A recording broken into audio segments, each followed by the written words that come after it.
Okay, so let's go ahead and start our first unit of trigonometry.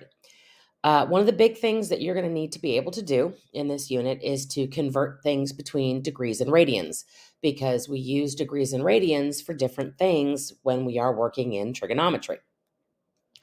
So let's go ahead and go over the basics. We know that a complete circle has 360 degrees.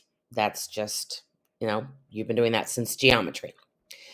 We also know that the circumference of a circle, right, as far as the formula, is given by 2 times pi times r, which is radius. Okay, so because of this, we actually have a way to convert very easily back and forth between radians, which are measures in pi, and degrees, which is from 0 to 360. Okay, so 2 pi radians, right? If your radius of your circle is 1, that would be 2 times pi times 1, so 2 pi. So 2 pi radians equals 360 degrees, right? Again, like I said, if the circle has a radius of 1, and we actually call that the unit circle when it has a radius of 1. So it's actually a very easy conversion back and forth. And you can actually simplify this down as well. If you divide both sides by 2, 2 pi radians equaling 360 becomes 1 pi radian equaling 180 degrees. Okay, so you can actually use either one to convert. It's very easy. So let's go over a couple more things. Again, things that you may or may not have gotten in geometry. And again, the video is going to go pretty quickly because I'm trying to make them less than 15 minutes. So feel free, pause, replay, do whatever you need to do to copy notes down and get the information that you need. Okay, so standard or positive angles rotate, it's really weird, counterclockwise. Okay, so when you're doing a positive angle and you're going to draw it in like a standard position, what we call standard position, it goes counterclockwise through your quadrants. If you've ever noticed that if you've numbered the quadrants in the coordinate plane, this one, the positive one, is 1, and then going to the left is 2, and then going down is 3, and then going back around is 4. That's going in a counterclockwise order. So that is why the quadrants are named the way they are, 1, 2, 3, 4, and going back to why angles rotate the way they do. Okay, so starting at the x-axis, we call that the 0. That's our standard position. And on the right, obviously, of the origin, because that's where our x-axis is positive, right? That's where quadrant 1 is. So we start, when we draw angles in standard position, right here. And then we just loop around counterclockwise depending on how big the angle is. Okay. And then if you're going to go the other way and you're going to give a negative angle, negative angles rotate clockwise. So they would start at that same place, that positive x-axis, and they would go into the 4th quadrant, then the 3rd, then the 2nd, and then the 1st, going backwards, basically. And you're going to see how all of this kind of ties in together because we're actually going to name specific degrees that are on the unit circle or on the, in a circle of 360 degrees. We're actually going to give them their names in radian measures, and we're also going to be doing several other things with them. All right, so let's start some basic conversions. Okay, so like I said before, if 360 degrees equals 2 pi, 180 degrees equals 1 pi, you're basically dividing both sides by 2. That means 90 degrees, I'm basically dividing by 2 again, okay? And the way we write it, the standard form of, as far as how we write it, is you write it as pi over 2, which basically is the same thing as 1/2 pi. It's just that when we write fractions, in pre-calculus, we don't want to write like a fraction times a number. It's much easier to write it, actually put it all together into one, even if it's a, words. Even if it is one of the fractions where the top is heavier than the bottom, I'll remember the word later. But we write it to where it is basically one piece. It's just a little bit easier, a little bit neater to write. But it is the same thing as 1/2 times pi or 1/2 of pi. Okay, so 33 degrees. Well, let's see. That would be fairly interesting. So we have to find a way to convert it, right? So if you're given a degree measure and you want to get it into a radian measure, you multiply it by this comparison, this ratio basically, that 1 pi equals 180 degrees.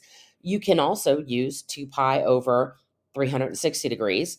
You can use any ratio where the two pieces are the same. So you would do it like this.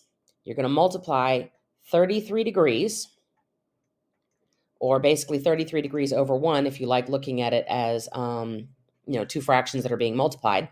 You're going to multiply those two. Now, here's the thing.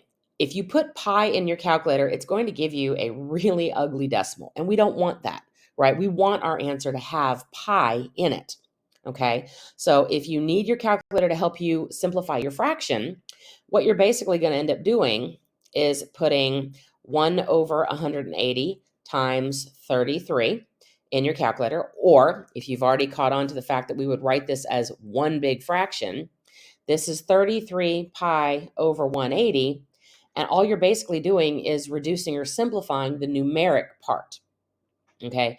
And that would reduce down to 11 pi over 60, right? If you put the 180 times 33, 1 over 180 times 33 in your calculator, it's going to give you 11 over 60. Okay, and then you just have to make sure you put pi in your answer because it is a radian. All right, so if we want to go the other way, if you're given a radian measure and you want to change it back into degrees, you flip the fraction over. You flip the ratio over basically, and you multiply it by 180 over pi. Okay, so if I have 45 degrees, go ahead and let's go with 45 degrees first. And I'm going to multiply that to get it into radians. So I'm going to say 45 times pi over 180, basically, or that the ratio pi equals 180. So again, if you like putting it over 1, so you have your kind of cross multiplying or cross simplifying rather, you can. But 45 and 180, if you put it in the calculator, does actually reduce. And it is 1 pi over 4, or 1/4 pi, because 45 over 180 is 1/4. All right, negative 160. And by the way, if you're given a negative angle or a negative radian, it stays negative when you convert it. That does not change. So negative 160 times pi over 180. All right, and if you remember, I know it's been a while back since algebra, you used to do dimensional analysis where you were converting like miles per hour into maybe feet per seconds. And there was a specific way that they had you stack the fractions so that your units canceled diagonally. We can do another example of that in class if you want. But basically what happens is that you have degrees over degrees, which means your degrees cancel, right? Units cancel diagonally that way. And you're left with the pi. That's why this works, and why, if I'm trying to go from radians back to degrees, I put the pi on the bottom because I'd multiply by, like, say, I don't know, 3 pi. And your pi's would cancel and you'd be left with just degrees. The unit ends up changing. That's why we flip the fraction over. Okay, so let's go ahead and multiply this one and obviously simplify it. So again, we're still going to have a negative answer, and it should be negative 8 pi over 9. If I'm not mistaken, the zeros cancel. 16 over 18. Yep, negative 8 pi over 9. All right, so now let's go the other way. So 2 pi over 3 is a radian measure, obviously, because it has a pi in it. So we're going to multiply this by 180 degrees over pi. And again, like I said before about that dimensional analysis, your pi's are going to cancel. So what you're left with is nothing but degrees. Okay, so the pi's just cancel out. And again, if you need help and you want to put this in the calculator, you're basically just going to multiply 2/3 times 180. Okay, so that should be 120 degrees. And again, if you don't do it with the calculator, my advice is normally to go ahead and simplify your fractions first before you multiply, because 3 and 180 reduces down to 1 and 60. They both divide by 3. So basically 2 times 60, 120 degrees. All right, and then negative 2 pi. Again, times 180 degrees over 1 pi. And again, like I said before, the pi's are going to cancel diagonally. And what you have basically is negative 2 times 180, and that is negative 360 degrees. Okay, so that's the basics. That's just converting. Okay, so we're going to draw some angles in standard position to make sure that we can. Okay, so, and we're going to come back to coterminal angles in just a second. But let's talk about being able to actually draw them. Okay, so like I said before, you go counterclockwise for positive and clockwise for negative, and you start on the positive x-axis. Okay, and you should now be able to draw any degree, right, out of 360 in your quadrants. Okay, so 1, 2, 3, 4 with our quadrants. So let's practice actually drawing some, and then I'll go back to coterminal angles for you. Okay, so how we graph 230 degrees. Okay, so you need to understand, again, we know that one full trip around the circle, imagine drawing a circle here, would be 360 degrees, right? And this is 0 degrees as far as where it starts.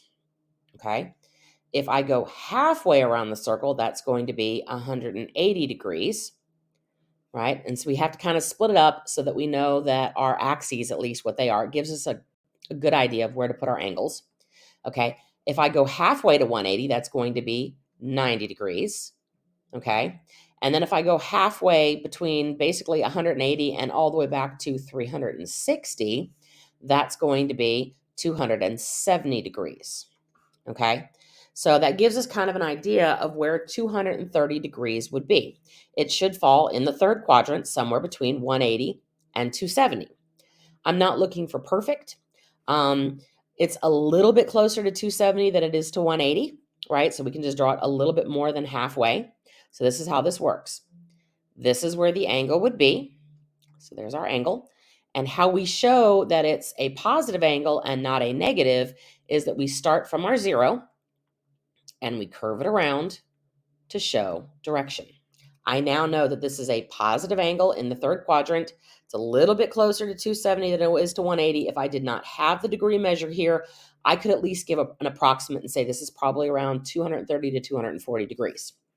Again, not looking for exact, as long as you can give a good approximate. All right, so now let's try a negative angle. Now, again, the amount of degrees that you hit going around the unit circle, or around the circle period, is 360 degrees. That doesn't change just because it's negative, okay? It just means that we start at 0, and instead of going counterclockwise, we go clockwise. We go down first, okay? So if I go down this way and all the way over, I'm going to get to negative 180 degrees if I go the negative way, which means I would come back around, and this would now be negative 360. Okay, so it means that your 90 and your 270 swap positions because you're going backwards. So this would be negative 90 degrees, and this up here would now be negative 270. Okay, but wait, this is 510 degrees. That means I'm going more than one full circle, right? Because 360 is one full circle. So how much more than one full circle am I going? Let's find out. If I go all the way around once, that's 360. If I add another 90 to that, that's going to be 450. If I add another 90, because each quadrant is 90, that's going to be 540. That would be too much. Okay, so 510 degrees, negative 510 degrees is somewhere in here. Okay, so that would be negative 540, and that would be negative 450. Again, it's a little bit closer to this side. So again, we're just going to give an approximate. There's my angle. Now, this is how we show, number one, that it's negative, and number two, that we went around the circle more than one time. Okay, so you're basically going to make a spiral.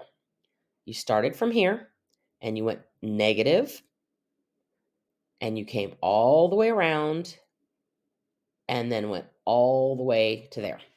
And again, if you were to read this, right, without the degree measure given to you, if you were to read this coordinate, right, or this angle measure, you would go, okay, first off, I know it's going negative because I see where the arrow is going. So it's going to be a negative degree. It's definitely going to be more than 360 because I made it more than one time.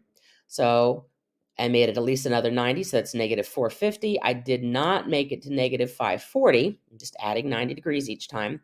So I would be able to give an approximate of where this angle is. All right. So, oh, and that's supposed to have a pi on it. I am very sorry. Okay.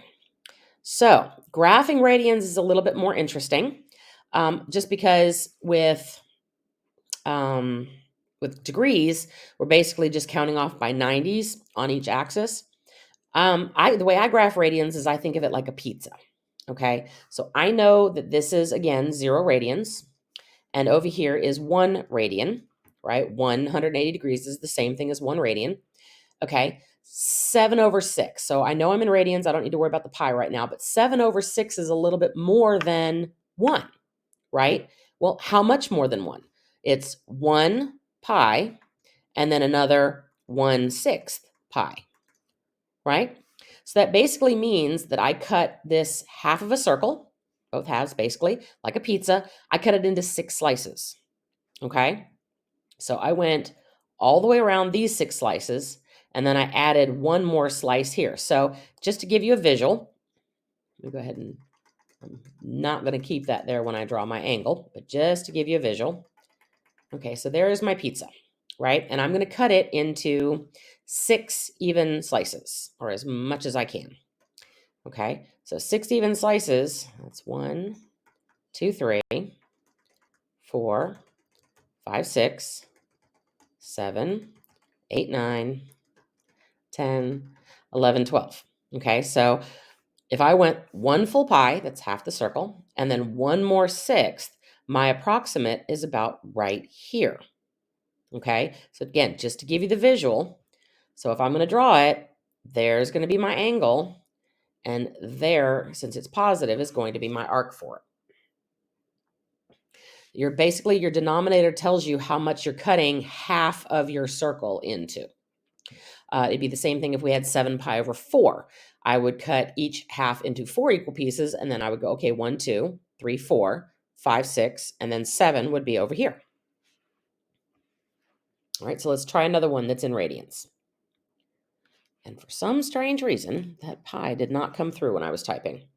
Okay, so negative 3 pi over 7. Again, I know I'm going negative, so I'm starting over here and going down. And if I were to cut half of my circle into 7 equal pieces, where would 3 of those pieces, when I stop at 3 of those pieces, where would it be located? Okay, so 7 equal pieces, or close as we can.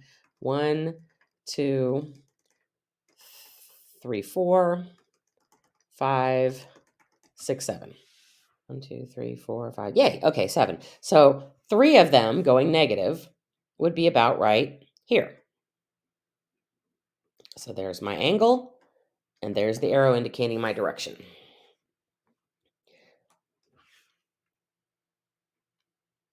Okay, so we've converted back and forth. Let's talk about coterminal angles. Coterminal angles are actually really, really easy. It's a way of actually finding other angles that are in the unit circle, or in any circle, basically. I'm going to keep calling it the unit circle because that's just what we're going to use a lot.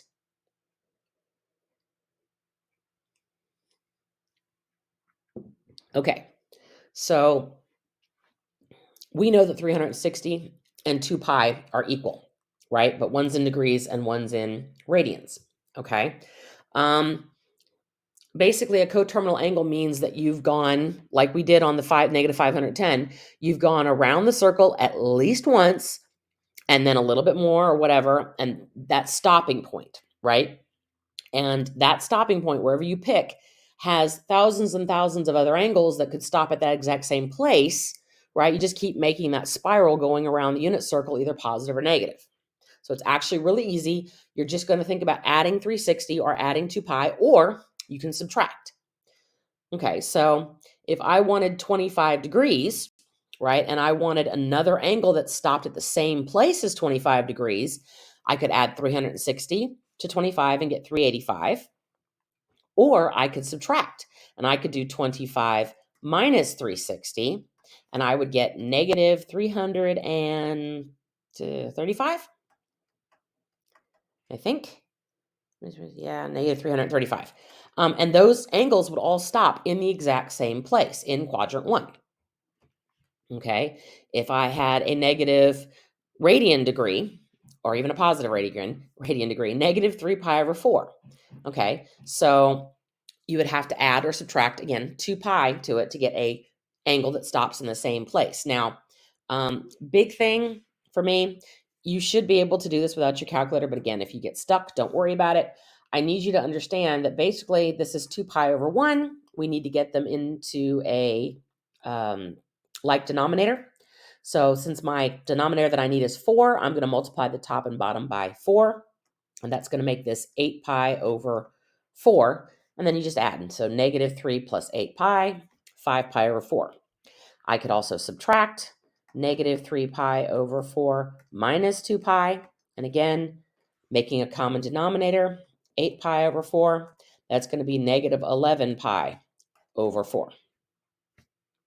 So you're just adding and subtracting 360. Like I said, the 510 degree one that we did, right? If I wanted to know what the coterminal to that negative 510 degrees is, well, okay, we know again that we went all the way around the circle at least once and then more. So basically what I would do is I would add 360 degrees to that and I would get negative 150. So this stops in the same place as if I was just doing, let me get a better color, if I was just doing this part of it, okay? And if I add one more 360 to it, this is actually really cool, my answer would be 210 degrees.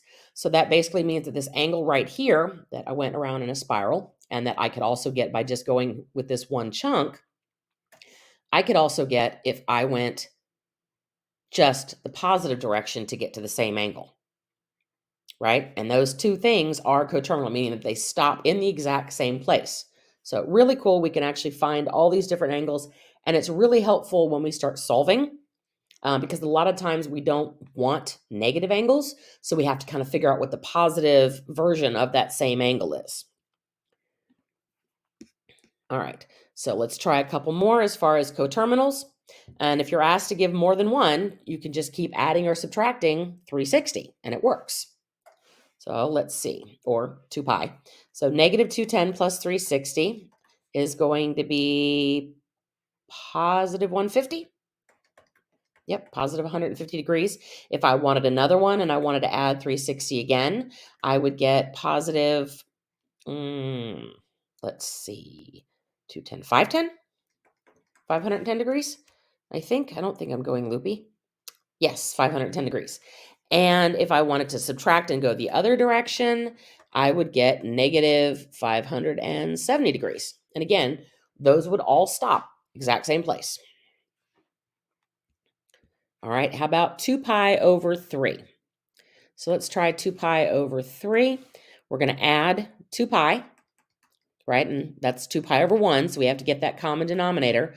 So denominator is 3, so that makes this 6 pi over 3. So my coterminal would be 8 pi over 3. And if I wanted to add another one and do it again, I would get my common denominator, and that's going to be 14 pi over 3. Okay, and if I wanted to subtract instead, 2 pi over 3 minus 2 pi over 1, again, common denominator, 6 pi over 3. That's going to be negative 4 pi over 3. And I could keep going. I could subtract more if I wanted to. But they would all end at the same place. You just have those spirals sitting on your unit circle if you were trying to show them. All right. Last bit. And this is the important part as far as you're going to do some practice on converting between radians and degrees. But the whole big reason that we do this, other than solving, is so that you can make your own unit circle, so that you will actually know where these specific measurements are on your circle, and they'll be very useful through the entire first 9 weeks where we go through all 4 of our trig units. Okay, so to create a unit circle, we have to have very specific degree and radian measures, and there are basically 5 in each quadrant that are special that we use all the time. Okay, so you have the axes, right? Your X and Y axes, and then basically 3 more in between. So that's 1, 2, 3, 4, 5 in each quadrant, basically 2 axes and 3 in between.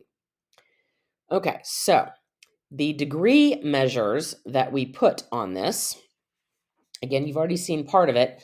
0 degrees starts right here at the positive x-axis. And we already talked about how this is 180, and this one is 90, and this one down here is 270 degrees because each quadrant, 90-degree turn.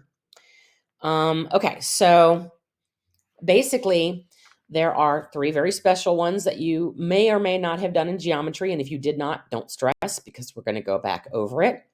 3 very special degrees that get used all the time, and they are 30 and 60, and then 45, which splits each quadrant in half.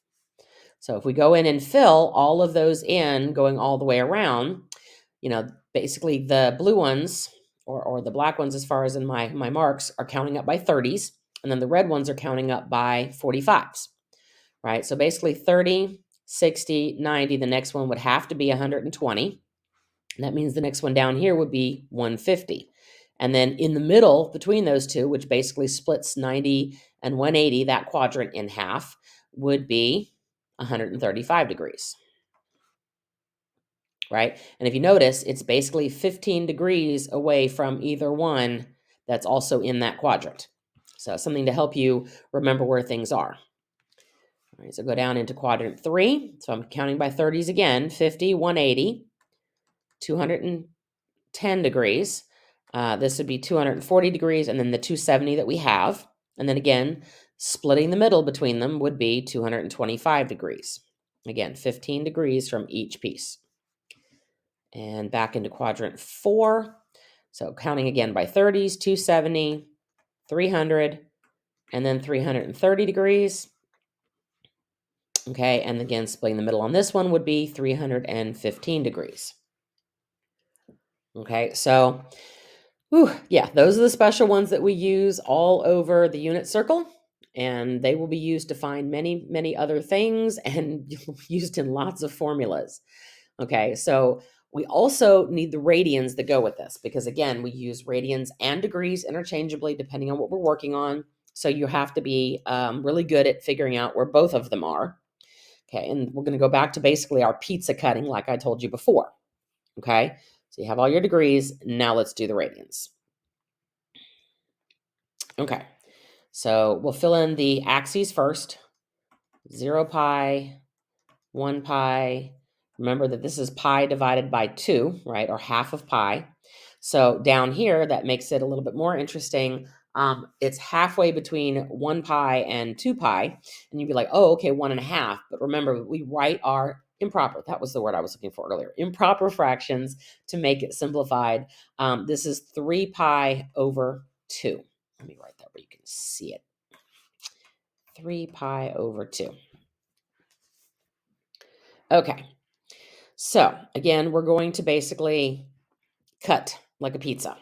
If I ignore the red marks for right now and I just do the black marks, okay? This is sort of like what I was doing when I was drawing the radians in standard position for you before, right?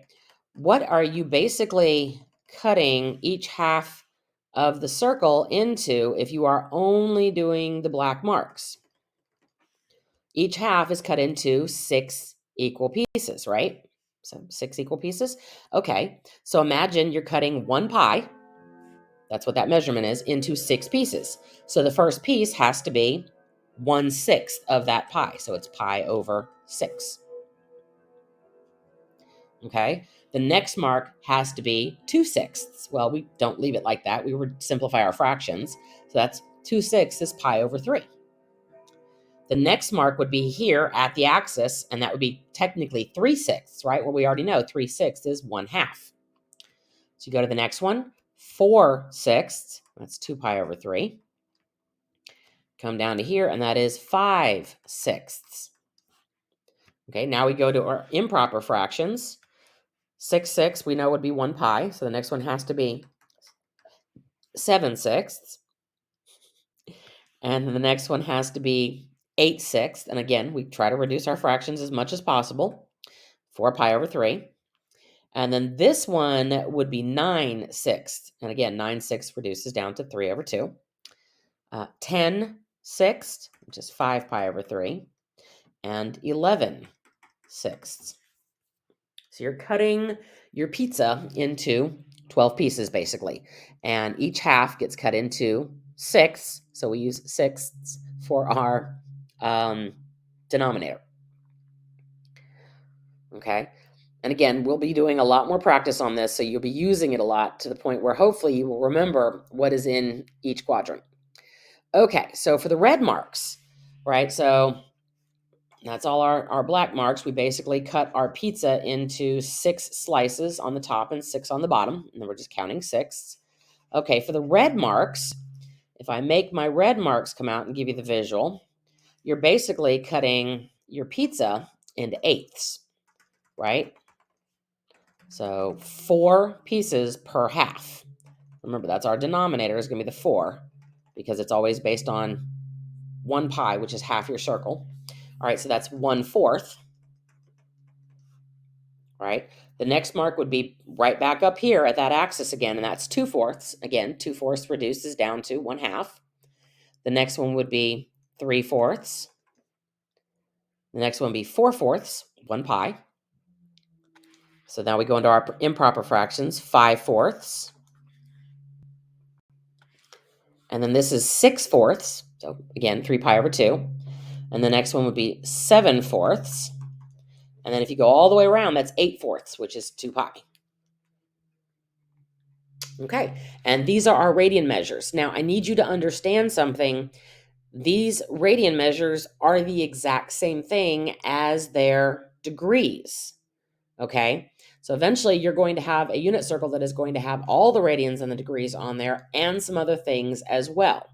So for right now, if you want, as far as practicing, you can go ahead and put your degree measures to go with those. So pi over 6, right? That's 1/6 of pi.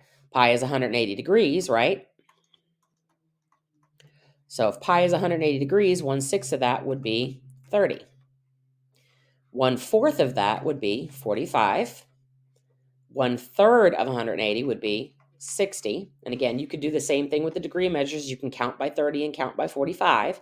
So 30, 60, 90, 120, 150, 180, 210, 240, 270, 300, and 330, and then all the way back around to 360, right? And then fill in your little 45s in between, right? The ones that are 15 degrees from either piece on the other side. So this is 135. This one is 225. And then this one is 315. So again, you are going to eventually have a unit circle that's going to have a lot more stuff on it. I'm going to give you a nice big clean one to write on. And you're definitely going to want to keep it neat and clean and keep it with you because you're going to be using it a lot. All right, I know that's a lot. Converting back and forth, drawing them. We're going to get plenty of practice, and then we're going to start talking about those things that you may or may not have done in geometry. So I will see you next time.